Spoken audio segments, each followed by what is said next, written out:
Hello everyone, Randy Harrington here. This video is really just an audio, uh, so there's not going to be any videos to watch. It's from 2008.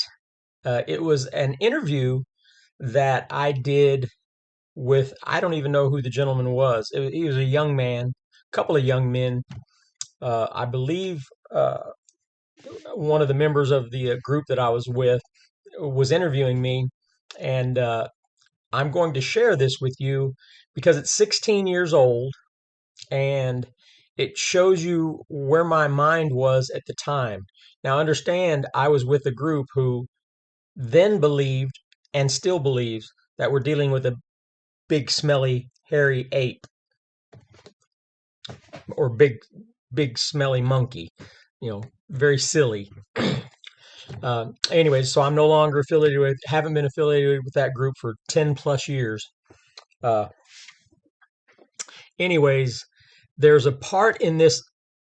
Of course, I say an animal a lot, but in the beginning of this interview, I I say that you can tell that I'm struggling with where we're at, of the understanding of what a Bigfoot is. But so I refer to it a lot as an animal. Of course, I'm beyond that now.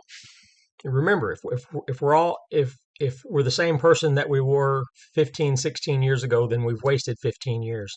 So I hope that everybody's open to change.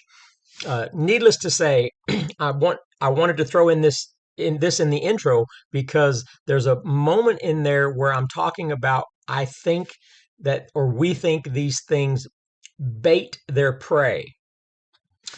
And the incident that I was referring to that I don't think that I say in this interview was actually on Bullet Maker's property. If you watch any of the videos that I put out about Bullet Maker, it's a very extensive, you know, verbal document, video documents of what's going on his, or what had gone on his property. But when I reference that I think these things are baiting their prey, it was based on, well, like not blinds, hunting blinds, or anything like that, or even ambush points. It dealt with, on Bullet Maker's property, the creeks were very deep. There was a lot of flooding from the Lake Ulaga. So there were times when the water would recede and there's very high sides in the creeks. The creeks would just meander for long, long ways with very high sides. Some sides would be lower, some sides higher. Well, there was a place down there on his hunting lease where in on a lower side of the creek, he could see where there was a lot of destruction, where something had come in and just thrashed the place. So he's looking around and he sees footprints. And it looked like the footprints had landed very deeply in the soft substrate there from the other side of the creek, where the other side of the creek was higher, like an ambush point. So he goes over on the other side of the creek and goes up on that little bluffy area and looks around and indeed finds an area of matted down area where something was hunkered down. And because footprints were found on the far lower side of the creek, it looks like it launched itself over there.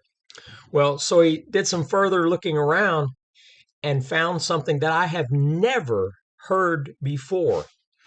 He said, and he said this in a way where in 2003, I found a Christmas tree pile of little white belly feathers of a bird that had been plucked and put in a pile, a little Christmas tree looking pile of white belly feathers of a bird.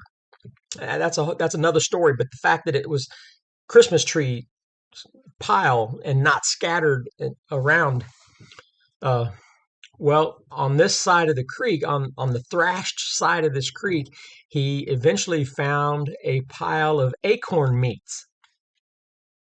And he said that they were piled in a little Christmas tree pile. Something took the time to hull acorn meats and put just the acorn meats in a little pile. and the footprints were found that looked like they were launched from the other side of the creek at a higher area, higher elevation, where it was hunkered down. Now, could he be telling me the truth? Maybe. Could he be telling me a lie? Maybe. Uh, but with all of the other stuff going on, the fact that I spent 2 years there, I talked to hunters, I talked to neighbors. There's something going on there. So, could this one incident, could he be embellishing it, or could he be like? Sure, I can't speak for the man himself, uh, but that is interesting. Acorn meats piled up and baiting. So that's why I mentioned in this interview that we thought that they were actually baiting their prey. So we shall see. And I think there was deer sign, like a deer did come in there, and that was ambushed. So with all that in mind, at the time I had this interview, that was one of the things that had happened previously. And we're at the height of our activity there at Bullet Maker's place. So you might want to refresh yourself on the Bullet Maker videos. I've got a couple of them out there. But this here is just my own thought processes, my own mind at the time. Remember, this is only 2 years after my encounter. So I was very, very green. All right, here we go.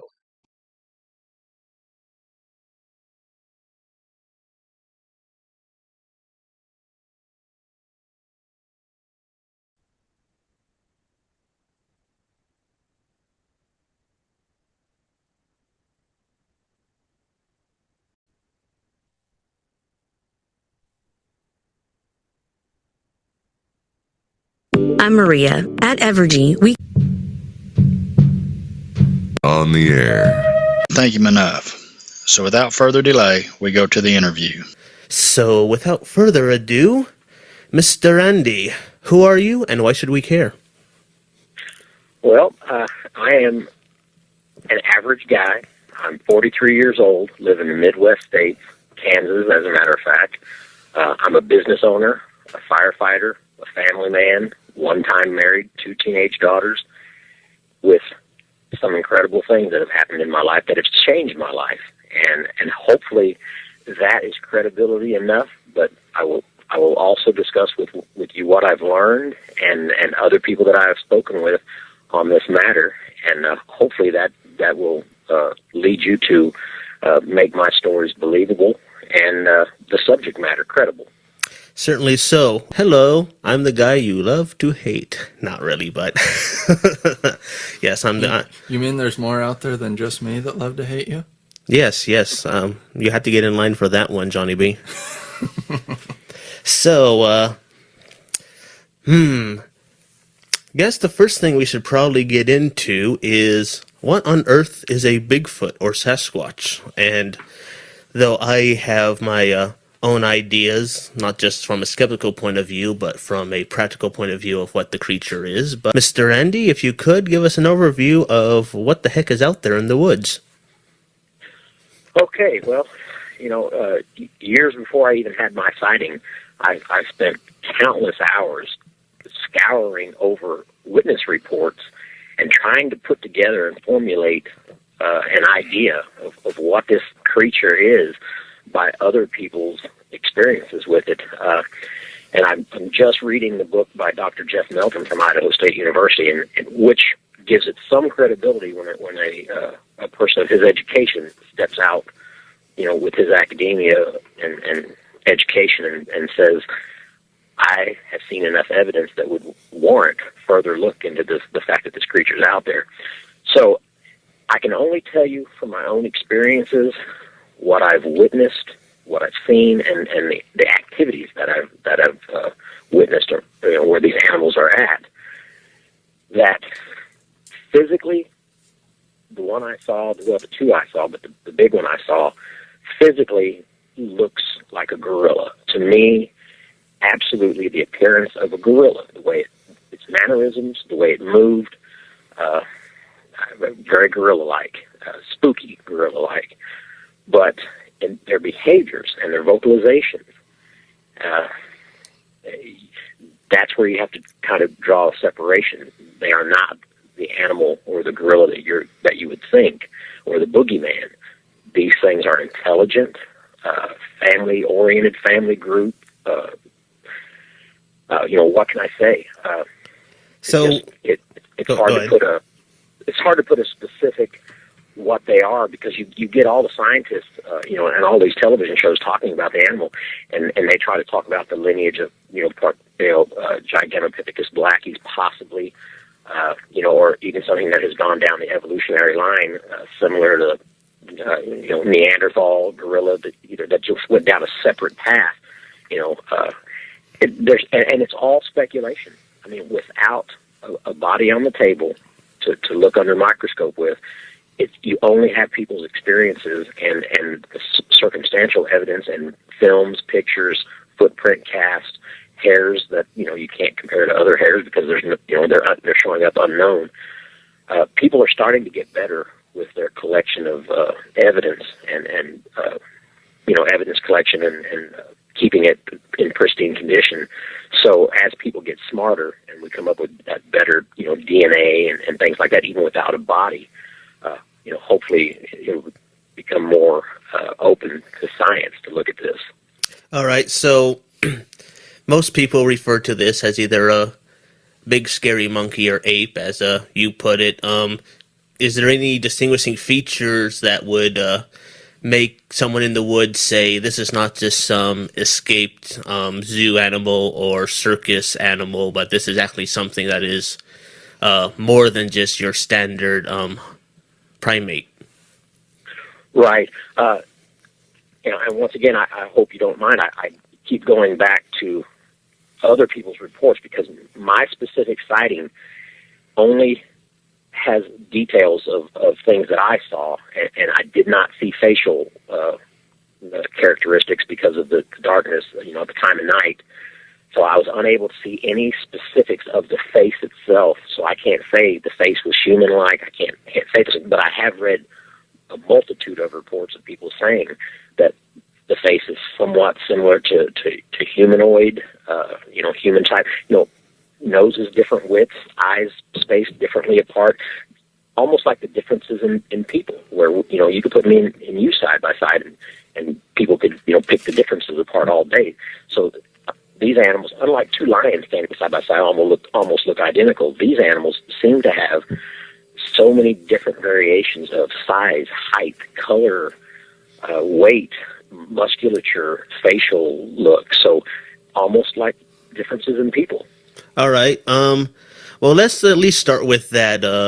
What I've known and what I've heard through the various mediums that I do listen to in the Bigfoot sphere and the various websites that I go to, there does seem to be a common perception of Bigfoot or Sasquatch. I kind of prefer Sasquatch, but we can get into that later. So how about we just, for our listeners who are really not up to speed, just kind of give a rundown of kind of what I guess collectively we consider the classic creature. How would we consider them? Yeah, there's like generally we I would think that we have a fairly tall creature that, as far as I know, is certainly much taller than a gorilla when it stands up on its hind legs, and something that's fairly musculature. That's typical.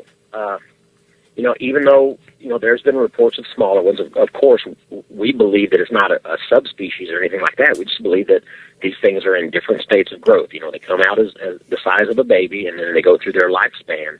So when you see one that's 6 foot tall, it could be a juvenile, a very thin one. It could be a season where they're not eating well, and so all these variations. But typically, anywhere from 5 foot to 10 foot is your range of sizes on reports, and even smaller ones. There's been lots of reports of them resembling a chimp, which would certainly be a 3 or 4 foot tall animal.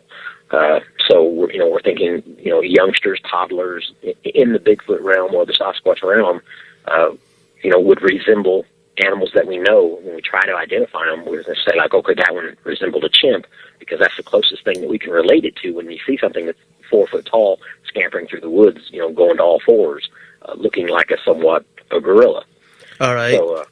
So, Most people think that the Bigfoot is in the Pacific Northwest, kind of Northern California, Oregon, Washington, British Columbia. Is that the only location that these creatures are at? And if not, where are these creatures found? no. Up in the Pacific Northwest, a lot of the researchers and the scientists think that they might be a little more robust up in those mountainous states. For whatever reason, I couldn't say. Maybe they predate on elk and things like that, and maybe the good clean air up there in the mountains might have them grow a little bit bigger. I don't know. It's all speculation, but the reports up there seem to tend to be of a more big, robust primate-looking animal, whereas in the South, you've got names for it all over the place. Florida skunk ape, the Alabama booger, the Boggy Creek monster. The Green Hill monster. There seems to be names all across the United States of something that people are encountering out in these woods. And it's probably the same species of this animal, but they seem to be a little smaller in stature in the southern states. I don't know if it's from the heat or whatever the temperature range may change their growth pattern. I don't know. I don't know anything about migration. Potential, if that would change anything of their stature, of their eating habits. I'm not too knowledgeable about that. But they are known to be in most of the states. They have been reported in most states, other than the Hawaiian Islands, I'm sure. But all of the landlocked states, yes, there's been sightings reported. All right.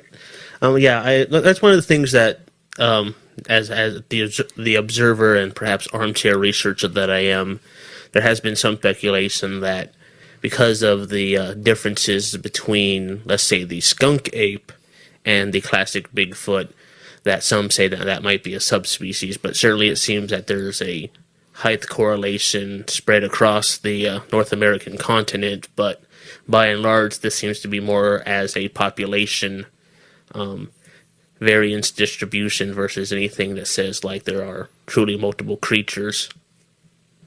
But. Yeah. Well, I've heard one gentleman, and I listened to his presentation talking about different species. And he was talking about the orange pendek and over in China and the Yeren, and he talked about the Yeti in the Himalayas. There is a strong probability, and once again, without having any bodies to look at, it makes it difficult to make this assumption only by people's sighting reports. But even with the sighting reports, there's all kinds of correlation to lay out the fact that we may be talking about several different species and subspecies. Certainly so. If we look at what the description reports of a Yeti versus a Bigfoot, one of the things that's been an argument for the creature and perhaps multiple species of creature is the worldwide acceptance or the worldwide acknowledgement that there are these various sightings on various continents over many a century. Is there any validity, would you think, to that argument to say that because there are so many sightings across the planet that this should give a positive towards the hypothesis that there could be a creature, or is this merely the human species taking old stories and that wherever they go, that gets adapted into their new culture? Right. Well, that's a good point. You could also differentiate between what someone would consider as not mass hallucination, but mass suggestion. And so, somebody says, well, I saw something out here in the woods, so the next time somebody else catches a glimpse of something, all of a sudden it becomes the same creature that somebody else claims to have seen. So, certainly a mass, thing like that is possible, except for reports coming in Bhutan, the Indian nations over there, Russian up in the Siberian tundra, in these small villages that don't have any source of internet connection. These people are just barely, in the 20th century, and they're having very similar reports of these animals and creatures coming in out of the deep, forested areas of those places with the same descriptions, without being influenced by internet, TV shows, and things like that. So you have to take some of those stories and weigh that in there, and so then it doesn't fit the pattern of, suggestion that would cause people to see the things that they're claiming to see. All right. So if we presume then that we have all these sightings out there, one, I guess, then comes to the classic question of why isn't there a body? Right.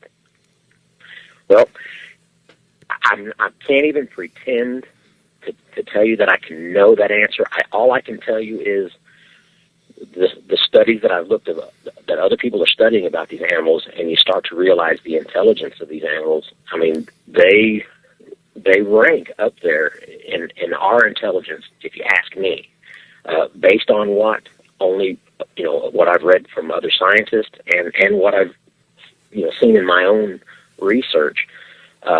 With that intelligence comes a self-awareness that you don't get from a deer. A deer will walk through the woods and you can shoot a deer. They just kind of blindly go to the feeder or whatever else. That's a different animal than what we've learned about these animals. I mean, this animal is self-aware. We think that we have found evidence that they bait their own prey, which would certainly make it extremely difficult for us to take the time to set up cameras without baits and think that they're going to step in front of the camera to take a bait when they bait their own prey. I mean, we're learning that our simplistic approach to thinking the evidence that we're going to get is easy. We're finding out that it's difficult.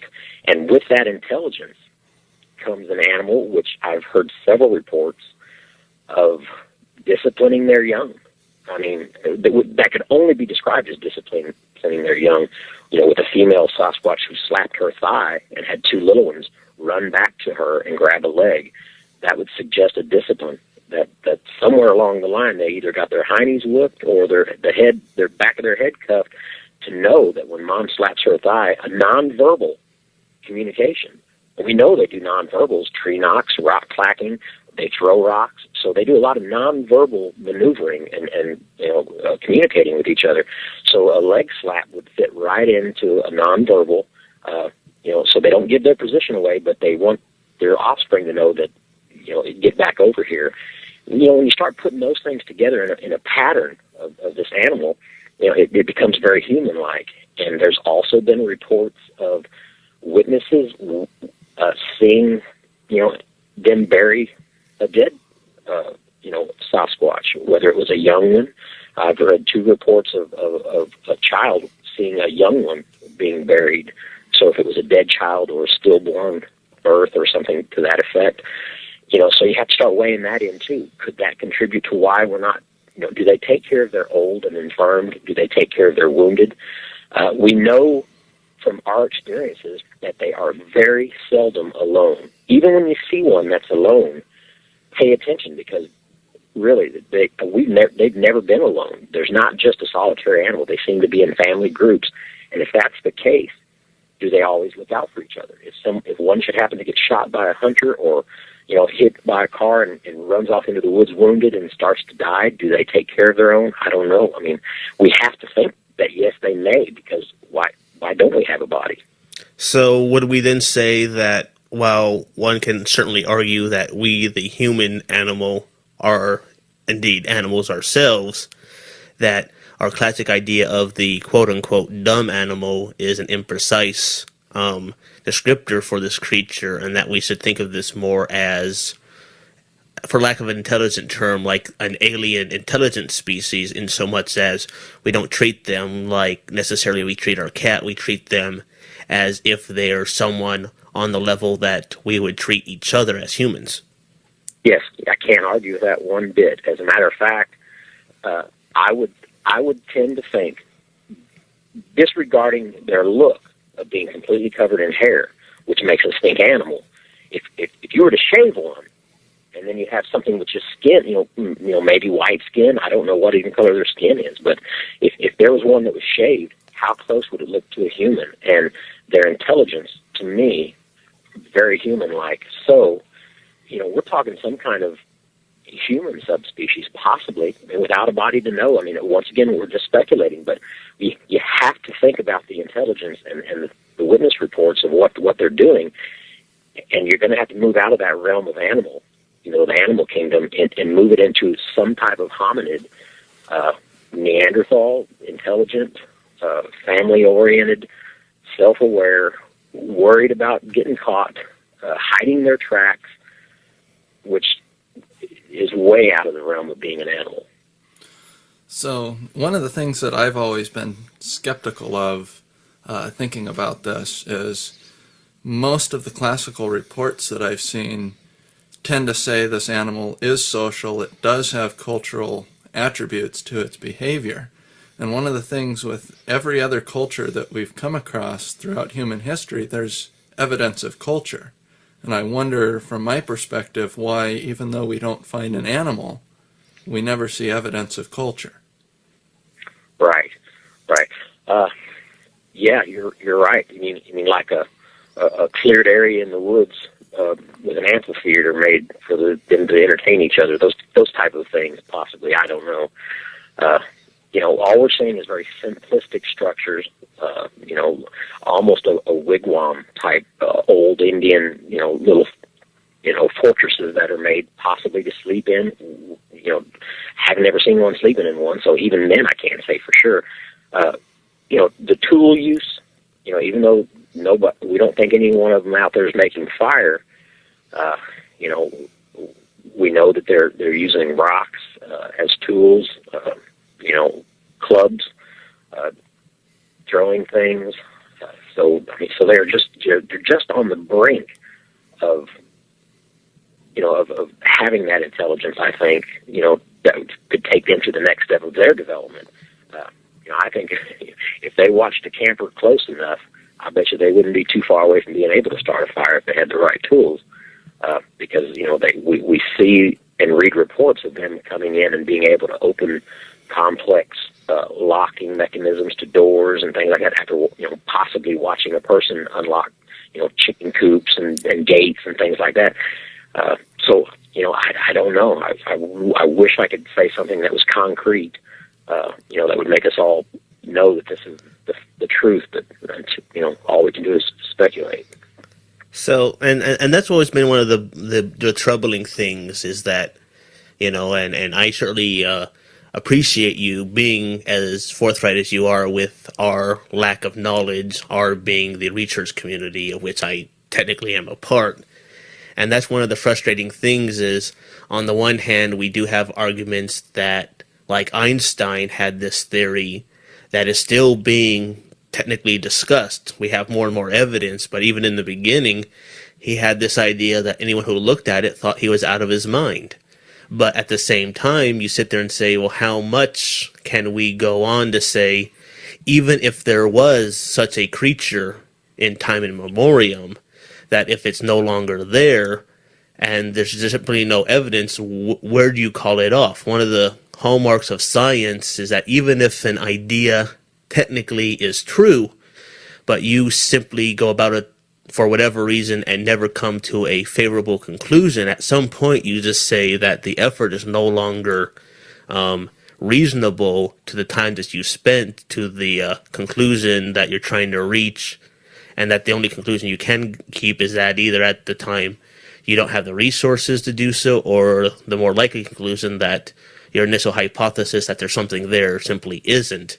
And one of my things is, why does the community keep going when most scientists out there say, even if you guys are right, there's nothing out there. These creatures, if they do exist, are just so above at least our ability to interact with them that there's nothing really, there's no reason to go on. And is there a reason to go on? Or if not, why does the research community continue to go on despite that?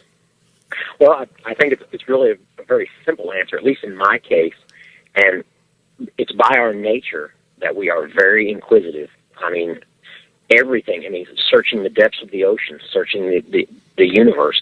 I mean, we are a species that has to know. We're inquisitive. And I think there are so many Bigfoot forums out there, so many Bigfoot websites, so many places to report sightings because there are people seeing these animals. And when they try to turn to science, and just like you said, science holds itself to a very strict evidence level. And thankfully, Dr. Meldrum has applied that level and come to his own terms that he thinks they're out there. So that's why he brings credibility to it. But the average person who turns to somebody, whether it's at the universities, somebody they might know at the university to look into this, they keep hitting a brick wall, and that is because they have come to the conclusion that you just said, until they see some evidence, and they are of the belief that they're not out there, so why would they spend that kind of time and effort into it? But your average person, your researcher, or your average hiker in the woods who has seen something, I think, in my own case, we're compelled to keep looking. How can I not keep looking? Even if I'm not getting an answer from a scientist who says they're not out there, well, then you can't explain what I saw. And so I really don't need to keep knocking on your door. So what you do is you congregate amongst other researchers and friends and people who are seeing things and try to come up with your own answers. And that's really where we're at. We've got pods of people that are trying to do our own research and fund our own research until, if we ever get that holy grail of evidence that we could share with the scientists who would say, you know what, this is it. This is what we're looking for. Thank you. Now we'll go on without you. And we don't care for that. I mean, we don't mind if that's what happens. We're just, our human nature says we are going to keep looking, at least myself.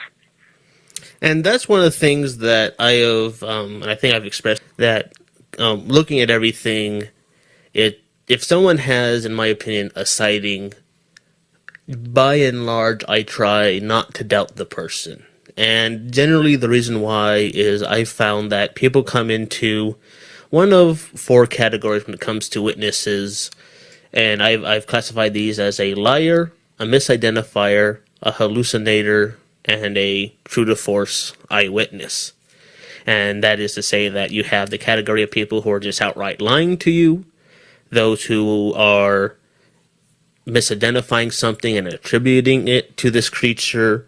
You have people who, for whatever reason, and there are many, have hallucinated and have otherwise seen the creature. And then, of course, there's the fourth category that says that, yes, indeed, these people did see verbatim what they saw. And one of the things that's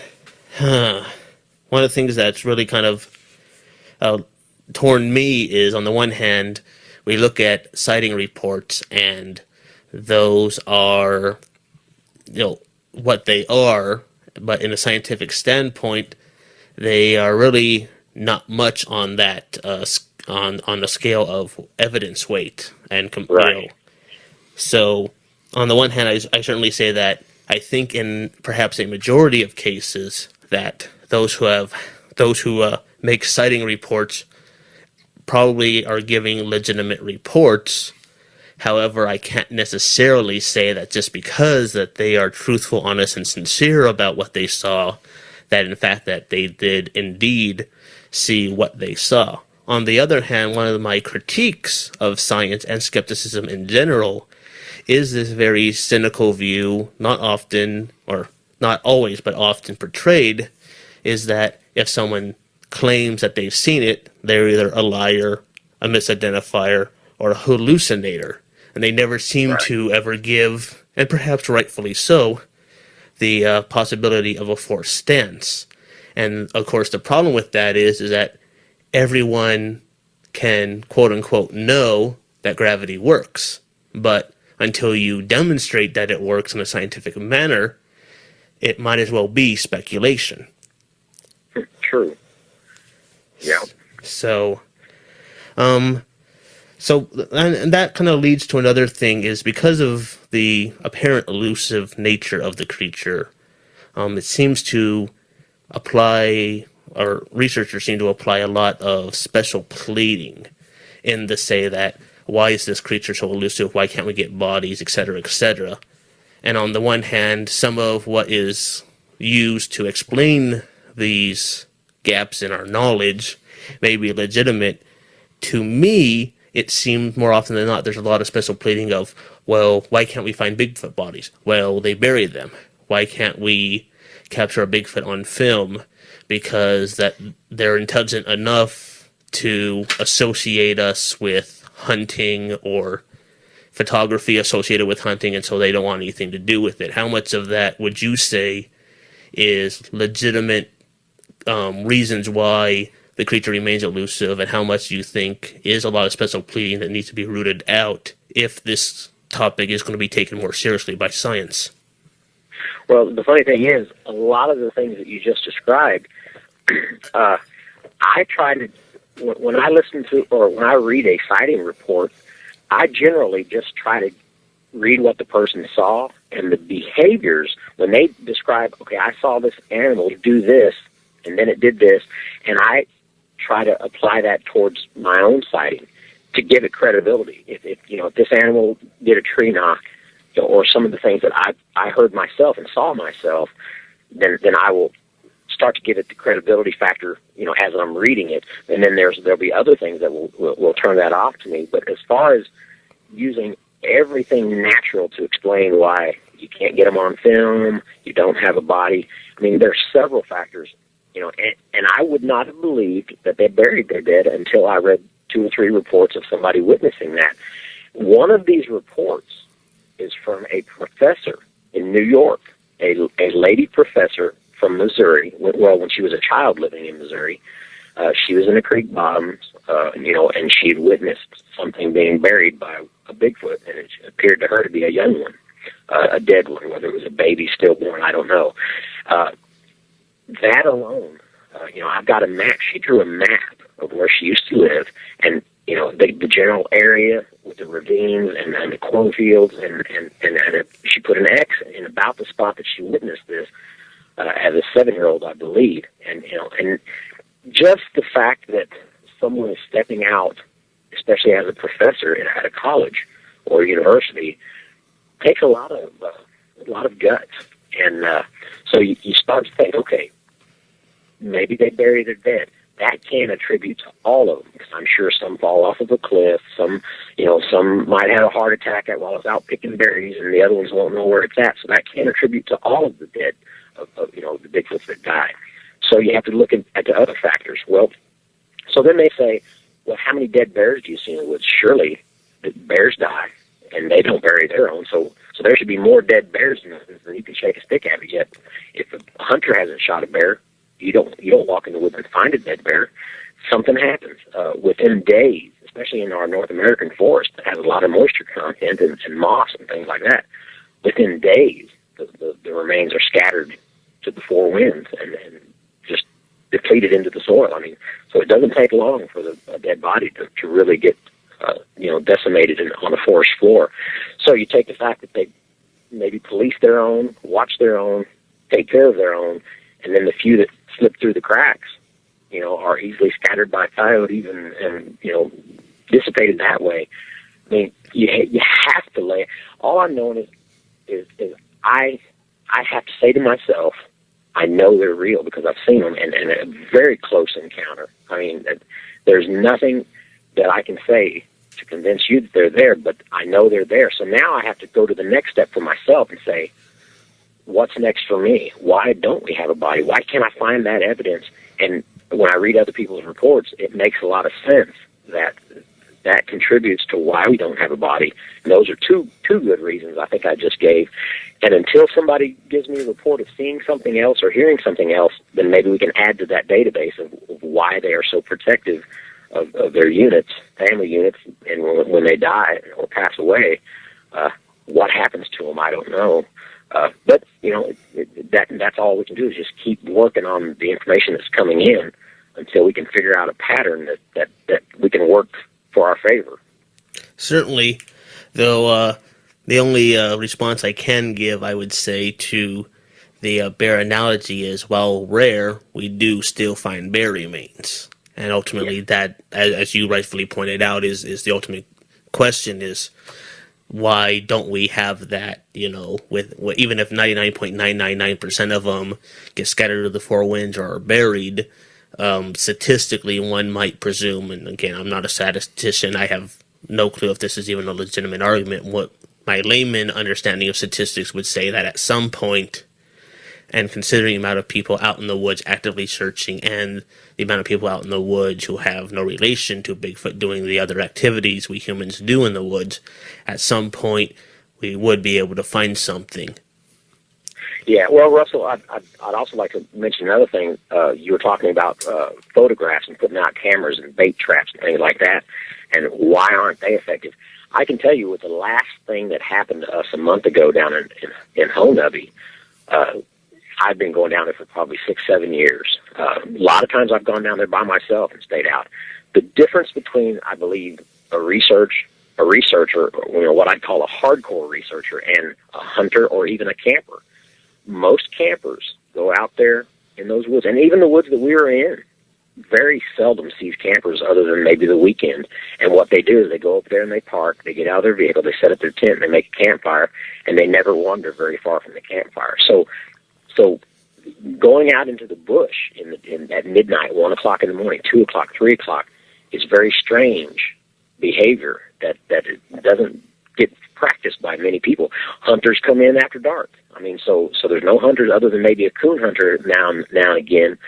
Very seldom is there hunters out there after dark, and very seldom are campers leaving the campfire. So our behavior as researchers is to get out and go into their areas and walk the trails, ride the trails, get out and explore in the pitch of dark and 2, 3 o'clock in the morning, which is something different. And that's why we hear a lot of activity, hear a lot of movement, have rocks tossed at us, because we're getting in their area, and they're aware that we're there. Something happened on that trip down there that we called the walkie-talkie incident, where we had a walkie-talkie go missing and a photograph that fell out of somebody's pocket. And both of them were returned 3 days later in a rock cairn in the middle of the trail that we came upon at 11 o'clock at night, 3 or 4 days later, where the walkie-talkie was in the middle, up under that rock pile. Yeah, I remember. Go ahead. So I believe me, I've laid awake at night thinking about that, and I feel like that is the first interaction that I've had with that particular clan, because I've been going there for so long, and I'm thinking, and I want to think, have I developed some type of a habituation with this particular clan? Are they familiar with me enough to know that we lost those things and would want them back? I don't know, but it does say one thing. I try to analyze everything that happens as a behavior that I can put together in a pattern of their behavior. And we turned that thing over every which way but Sunday, and only came to the conclusion that these things had to have followed us in to our first campsite through that whole 4 miles, because we don't know where we lost the walkie-talkie or the photograph. I guarantee you we did not lose them in the same spot, because we didn't know where we lost them. The likelihood of both things being dropped off at the exact same spot is very slim. So that means for them to pick up the 2 items that we lost amongst all the other water bottles, beer cans, and any other trash and debris that's along that trail or anything else is very remote. And that means that they must have followed us in, watched us all the way to our campsite. Because we had some rocks thrown and a couple things happened on our first night in, which we could attribute to them, but we couldn't say for sure. But now that what happened with the walkie-talkie incident photograph, and I hear researchers say it all the time, they think that they put out sentinels. We think that they monitor. When you come into their area, we think they watch you. You can't spend 30 minutes setting up a camera bait system and some baits and not have them see what you're doing. Now I strongly believe that after the walkie-talkie incident. Most of the time I would just speculate that off what other people have said. But, now it stands to reason, because I don't know how else that they could have known those 2 items without actually following us in and watching us. Maybe we're their entertainment, but it sure lands some credibility to the fact that, people are claiming that they know what baits are, they know what cameras are, and they were watching you do that. And if that's the case, they know to avoid them. Piqued my interest, because theoretically one could presume that, as the story goes, that barring Bigfoot, that the only way that could happen would be another human.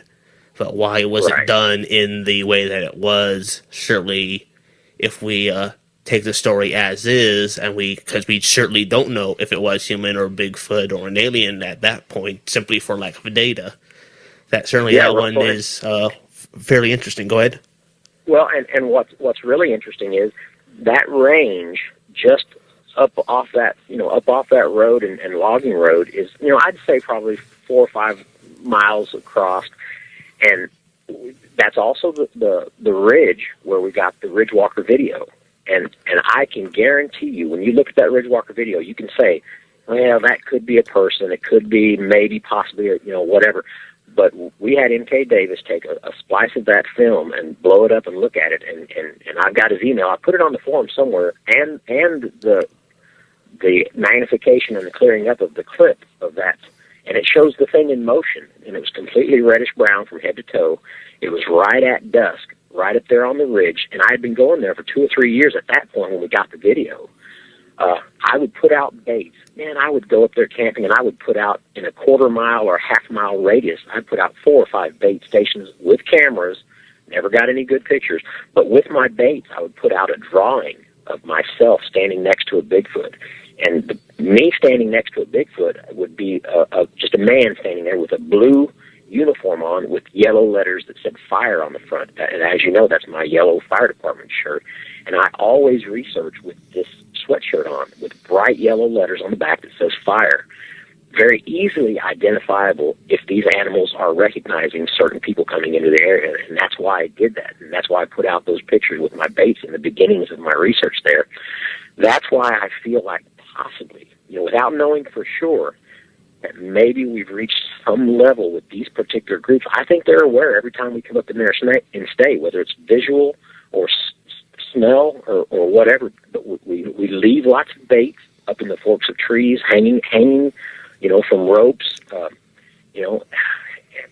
Who knows? But I think that's the kind of habituation that other people talk about, on farms and things like that, that comes with years of interaction where these animals start to get comfortable with you as a person, knowing that, okay, you're not coming in here to cause damage, you're not in here hunting, you're not in here to chase us down, you're not in here. So have we reached that point? I am hoping so. With that walkie-talkie incident, I can't explain it any other way, but I will be going down at the end of this month with a brand new toy, and that is a thermal imaging camera. And I can't sleep at night. I'm so excited to be going back down to that spot with a thermal camera. What generation? No, it's a thermal. Oh, thermal. Okay, I'm sorry. I'm thinking about the other one.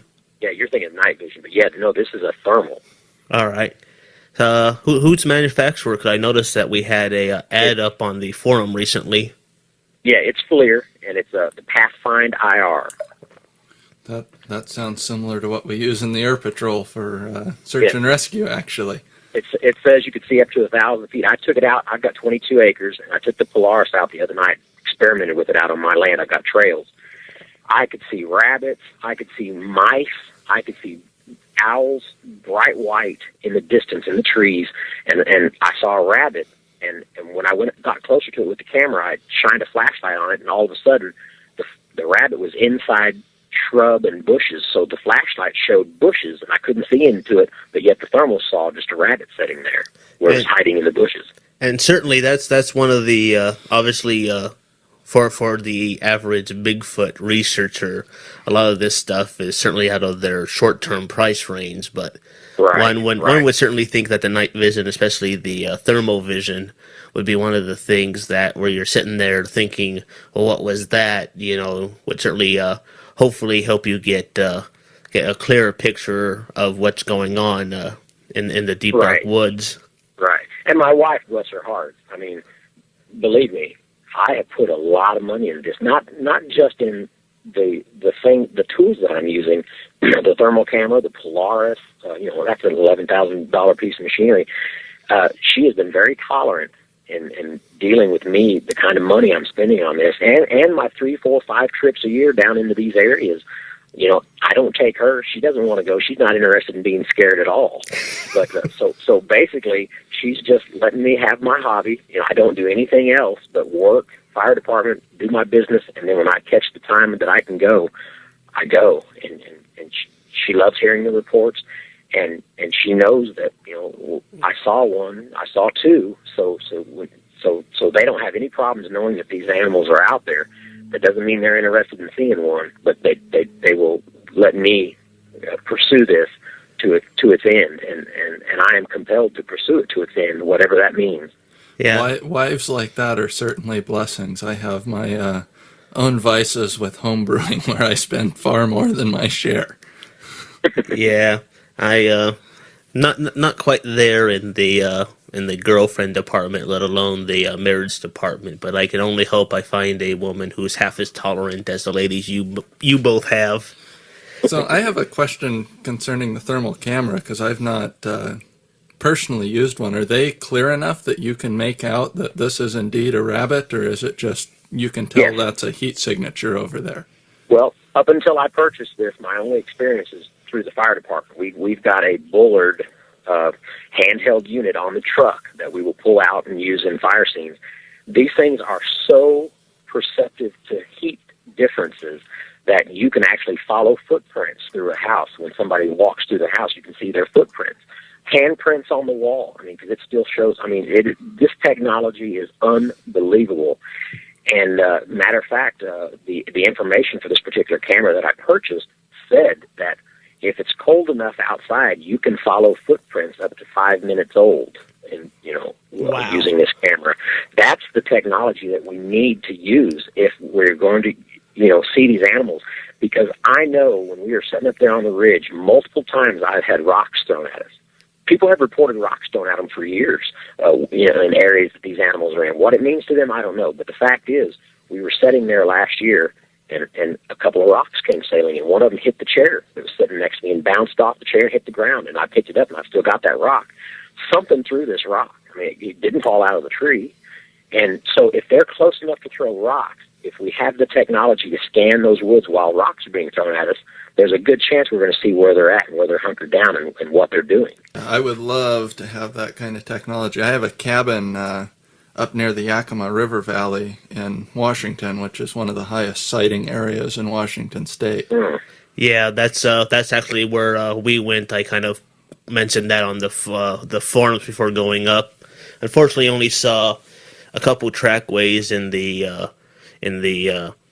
Rimrock River area that had been pretty much almost drained by that point as the winter season approached. But from the distance of the road, I couldn't tell. And considering the area as human trafficking, I would likely say it was those. But yeah, it's just interesting that, for myself, I'm kind of literally on the back porch, and especially. Well, I also got to tell you, Russell and John, this same ridge is probably less than a mile, or right about a mile, from the infamous Humphreys cabin, which was reported in the Tom Powell's book, The Locals. Where the gentleman shot one off the front porch of his cabin, and the other ones drug it away, and he had a lot of activity there. And so that's the Humphreys cabin, which had this report of multiple Bigfoots that were coming in off the mountain range at night. Come to find out, the guy had planted a bunch of clover around his cabin and was making it a habit of shooting deer off of his front porch and keeping them in a freezer on his front porch. So these animals were responding to the dinner bell every time they hear a gunshot, and he created the atmosphere where these things started coming around, and he felt like he was being harassed by them and put bars on his windows, and these things would tap on his windows and look in at his family and spook his wife and kids. This is just a mile from where we got our video up on the ridge, where we had all of our activity, where we had the walkie-talkie incident. And there's another gentleman out of one of the towns not too far from there who's a dentist who is building a cabin just on the other side of this ridge. And he bought 10 acres or 5 acres and cut him a driveway. And I went down and talked to him. He has been to the last 2 or 3 conferences we've had down there. And he's a nice guy, very professional. And he had some things happen while he's building his cabin. And he says, I know they're here. And he even built his cabin with no windows on the mountainside because he doesn't want them looking in at him. Yeah, the inquisitive / sadistic side of me would love to have a property where they look in, because, like, for me, kind of like a skeptic called Brian Dunning once put it in an early episode of his Skeptoid series was, I classify myself as a Bigfoot hopeful. because I want there to be a Bigfoot, but there's just not the evidence for me right Yeah. now to be a believer. And generally that's where I stand, because I see a lot of issues with the skeptical movement in general, but specifically with how they refer to proponents of certain things. And certain subjects versus others, I think, have less credibility. But in this case, it's like, even if you guys are right, even if there is no Sasquatch out there, to just, laugh these people off who have said something is really unprofessional, because there are many reasons why these people could have seen what they saw, and they are truly ignorant of those processes. So I'm not going to necessarily want to sit there and say, oh, you saw Bigfoot? How stupid are you? I want to sit there Yeah. and say, what were the circumstances? What was going on at the time, and say, barring the actual creature's existence, is there a reasonable conclusion that we could get to? And while that does seem that would probably negate some factual sightings, at least there we're saying, no, this person knows. Well, I mean, not everyone knows about Bigfoot, but generally people know that if they go outside the social norms of any society, they will probably get ridiculed. And from that Yeah. perspective, we have to say that these people are either trying to get attention or legitimately are putting their personal and professional careers on the line by coming out and saying this. And regardless, we at least need to look at these things objectively, and if they are truly full of it, at least establish it and not try to be pricks doing it. And if Yeah. they truly saw something, say, hey, you know what, this person actually saw something, and there's nothing wrong with that. Yeah. Well, also what I would like to add to that, and these are some of the things that people don't know. I'm sure we know there are a lot of people, for some reason, that this draws in the fringe element. There's a lot of hoaxers out there that think it's funny and things like that. But if you just take into the account just the 2 items that I just bought, and my wife said, there's no way you're going to borrow money for these things. She said, if you want these things, save your money and buy them, because we're not going to be making payments on any of this stuff. So, needless to say, I've spent $15,000 on the camera and the Polaris within the past year. In addition to the 6-7 years I've been doing before this, and all of the night visions, I went through all the night visions, Gen 1, Gen 2, all the way up to where I bought a $3,000 Gen 3 scope. Because you keep thinking, I've got to get better equipment. I've got to get better equipment so I can see further into the woods at night. And that's what you keep trying to do. And a person like me who would spend that kind of money, I've got a daughter in college. They're not going to believe me. The money has places to go. But the amount of money spent on a misidentification or a hoax it doesn't weigh out. It doesn't weigh out, because my passion right now is I want to see one again. I want to watch them. I want to watch them move. I want to see them interact with each other. I want to see them interact with me. I would love to interact with one, but be able to see it in their element. And that means having to see in the dark. You have to be able to see in the dark to be in their element. So with that, then that should add some credibility to it. And I am very happy to share anything that I ever come up with, like the walkie-talkie incident. Believe me, I can get beat up about that, because they're like, there's no way that, a person couldn't have done that. And maybe I can't argue with that. I mean, I don't think a person did it. We laid out all the different ways it could have happened, and there's just no way a person could have done it. But can I say that for sure? I don't see how I can, and be right. So I'll share what I find. Even if I get a thermal video of one or a picture, believe me, I'm going to post it and I'm going to share it with everybody.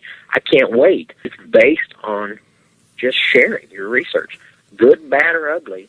You just share and lay it out there, and hopefully we can find an answer, and everybody can take what works and modify their own research, because really it's just an arena full of average Joes like me who are passionate about the research, and hopefully someday it'll involve scientists. But until then, it's just us.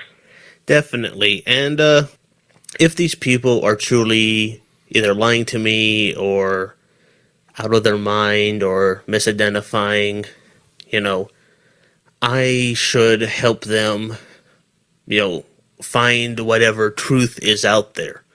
And one of the things that, again, I critique the skeptical community about is they seem to have this disconnect, saying when someone says, "Oh, I've seen a UFO," and they kind of poo-poo it, or a lot of times they'll say, "Well, you see this, this, and that," and a lot of times they're generally on the ball, but there's this idea of, and this is, I believe, where a lot of the proponents of non-standard ideas get it, that there's a bunch of cynicism, and I think to a certain extent there is within the skeptical community, that is very much doesn't even take into consideration the very possibility of any of these subjects. And that aside, one thing that I am a proponent of is to say that if a group of proponents of an idea that's not standard to science truly want to discover the truth, whether it be that, in this case, Sasquatch exists, or that it doesn't exist and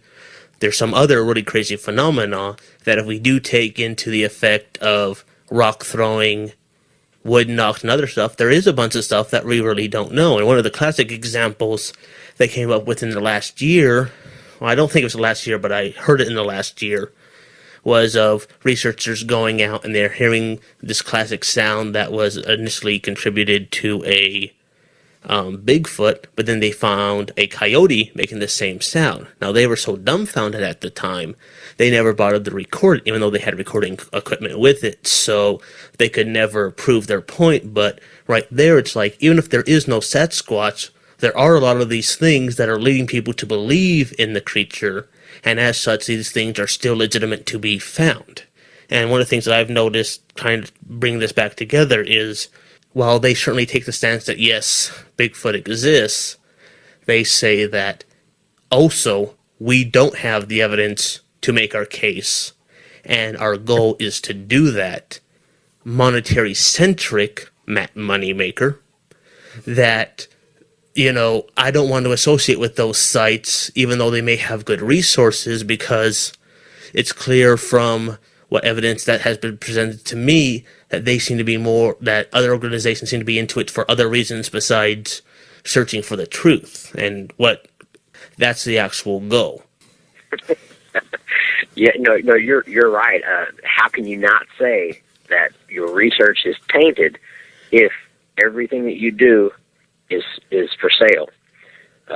So that means you would trump up anything that you've got to increase its value, and you have to take that into account. Definitely, because you're right. I could either spend how many thousands of dollars to go on a BFRO expedition, or I can spend the cost to get me to Honabi, which is one of the things I'd like to do, or better yet, Scullyville, if I would ever be allowed down there, and actually be out there. And one of the things I will critique believers about is they want to say that science should stop being the armchair skeptics that they are and come out and research. My counter-argument, and the general counter-argument, is, well, you haven't given us reason enough to go out there. But that said, for myself, I would love to go out there and truly see what everyone does out there for myself, and if possible, have an experience, whether it's a sighting, which would ultimately be the ultimate thing, or just be out there, experience rock throwing, experience the various things that are out there, and for myself be able to say, or be able to draw a conclusion that I can at least make my own versus just sitting here on the sidelines. And Johnny B. One of the things that kind of frustrates me, and I tend to be a non-believer, but there's obviously Randy's invested a hell of a lot of money in equipment to do this research. And even if he never finds any evidence for Bigfoot with that equipment, here's somebody with expensive equipment in the woods at night.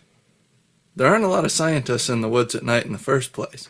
So on the very level that you have expensive equipment out there at night, there's value for science that can be found even if the ultimate goal of Bigfoot is not found. And that's one of the things, and let Randy respond here in a minute, but that's one of the things that I, again, say why I think, and I'll ask Randy his opinion later, but I think there is an actual false dichotomy between proponents or believers and skeptics in science, is that even if there is no Bigfoot out there, you have people out there with a lot of expensive equipment who can make, if they are prudent and are not necessarily just looking for Bigfoot, but realize the scientific importance of other discoveries that they make, which may or may not refute some of the evidence that is attributed to Bigfoot, then right there is a road to say, let the skeptical scientific community, listen to these guys and for the proponent side, not to just say, here's all this evidence for Bigfoot, but to say, well, wait a minute, I was out there looking for Bigfoot. That aside, here is something I did find, like the coyote screams, a sound that no one thought coyotes made. And right there's something added to the scientific literature that is of significant value. Johnny B? I think the biggest crime in all of this, in my mind, is that with this issue, you're assumed in the scientific community loony before you even start. And I think that's what frustrates me, is it's not that science doesn't accept the idea of a Bigfoot, it's that if you choose that as a research area, you're assumed to be a coon or a loony before you even start. And there's no other area in science where it's just this presumption that you're a crazy ass. It's like, yeah, we don't know anything about that. Let's go research it. And maybe it won't go anywhere, but let's go look into it. Exactly. Your thoughts, Randy?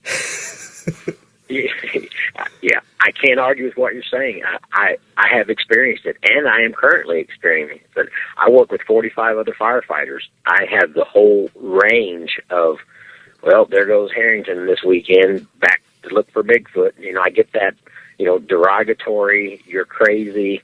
But I also have many, many friends at the fire department who can't wait for me to get back and have joined the forum and wait with held breath. Did anything happen? What happened this time?